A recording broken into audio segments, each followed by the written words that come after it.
नमस्कार। बहुत ही खुशनुमा मौसम है।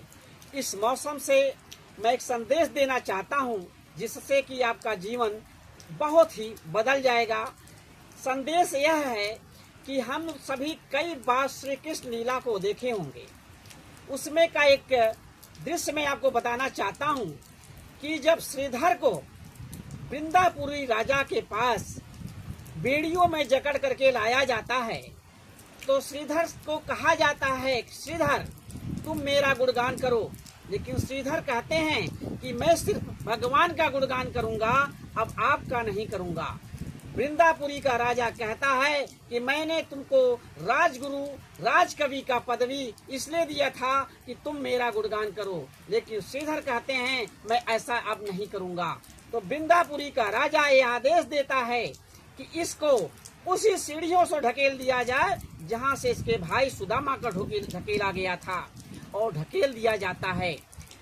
और उसके बाद वृंदापुरी के राजा को यह सूचना मिलती है कि सुदामा जहां रहते हैं उसके आसपास के सारे घर राजमहल में तब्दील हो गए हैं।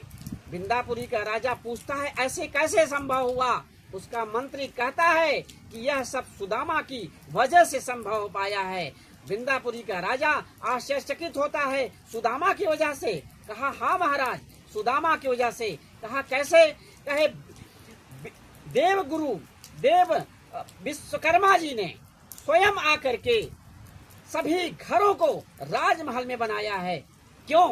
कहा इसलिए उनकी पत्नी ने कहा कि जहाँ से मेरे बच्चों का मेरा पालन पोषण भिक्षा मांग करके हुआ है, अगर वह घर महल न बने और मेरा घर महल बन जाए, ये अच्छा नहीं होगा।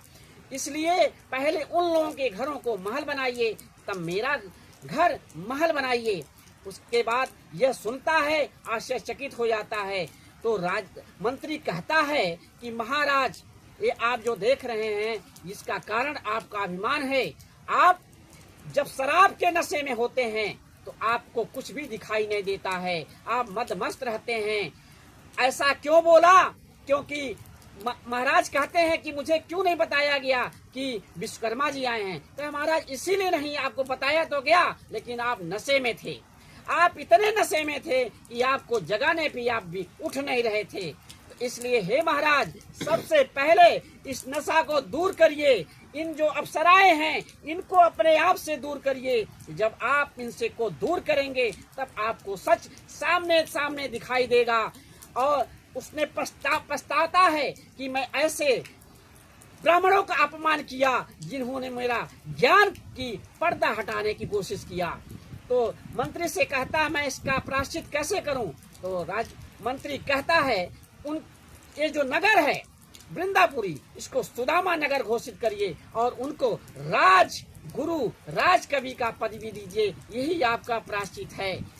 ऐसा वृंदापुरी का राजा कहता है और करता भी है। और सबसे पहले नशा को दूर फेंकता है, उन अप्सराओं को दूर फेंकता है जो उसके ज्ञान रूपी पर्दे को अंधकार में रखे थे।